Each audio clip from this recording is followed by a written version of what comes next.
Andrew Szczurowski, why is now a good time to be in a short duration bond fund? I think it's a good time to be in a short-term bond fund because I think a lot of people's primary concern is rising interest rates. So if you're concerned about rising interest rates, one of the things that you should essentially do is minimize your interest rate exposure, and one way of doing that is by going into a short-term bond fund. Here at Eaton Vance in the short duration strategic income fund, we actually take that one step further by actually having a negative duration on the short end of the curve in the United States. And one of the reasons for that is that we actually think that when the Fed begins hiking rates, and what you've typically seen in past cycles is a flattening of the yield curve. So we actually expect the short end of the curve to underperform the long end.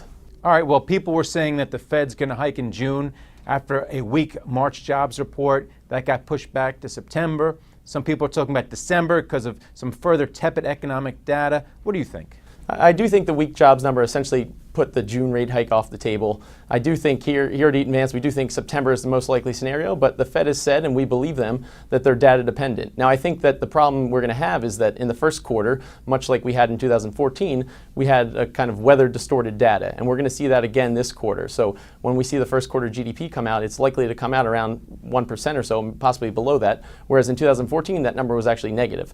Now, I think once you see the data start coming in the spring, it's going to be much stronger, and the Fed's going to need that time to see that data coming in to be comfortable with hiking rates, and we think September is that time. Well, it should get warmer in the spring too, so people go out and buy some houses.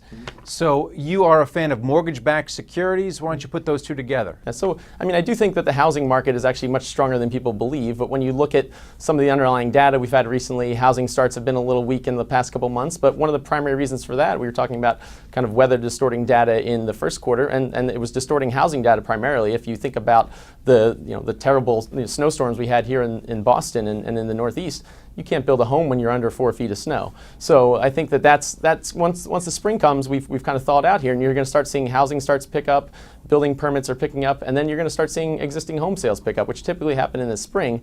One of the biggest reasons why we haven't seen existing home sales higher than they are, they're around 5 million a year right now, is because there's just not enough supply. I mean, I know here in Boston, there's 50 houses for sale, and things are only on the market for a couple of days. So with more supply will come more sales, and I think builders need to build more. That's one of the things that during the recession, the first thing that happened, we had this huge supply of housing. So builders couldn't actually compete with the price of existing homes, so they stopped building. We saw basically new home sales and builders go to a trickle, and we've started to see that pick up. It's going to take a while though, because a home doesn't get built overnight. Obviously, it takes 6 months, 3 months, whatever it may be, and so we need some time for those houses to be put on the market for the sales to pick up.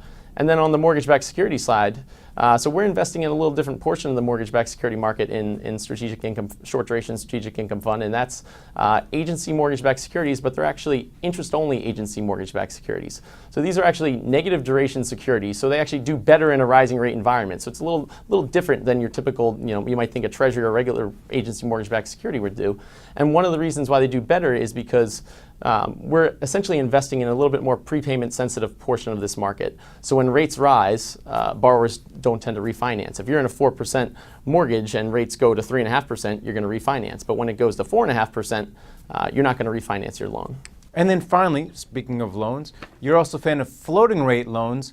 Why do you prefer these in your portfolio? Yeah, I mean, we like floating rate loans because our view here is that we're eventually going to be in a rising rate environment, whether you think that's September or December or 2016. At some point, we think rates are going higher. And because of that, we think you want to minimize your interest rate exposure, and we think the economy is strong enough that floating rate loans should do very well, despite having a floor on some of these loans. In a rising rate environment, if you can get a 4.5% coupon that resets higher in the future, there's very few places we can find as attractive as that. All right, thanks a lot, Andrew. Thank you very much.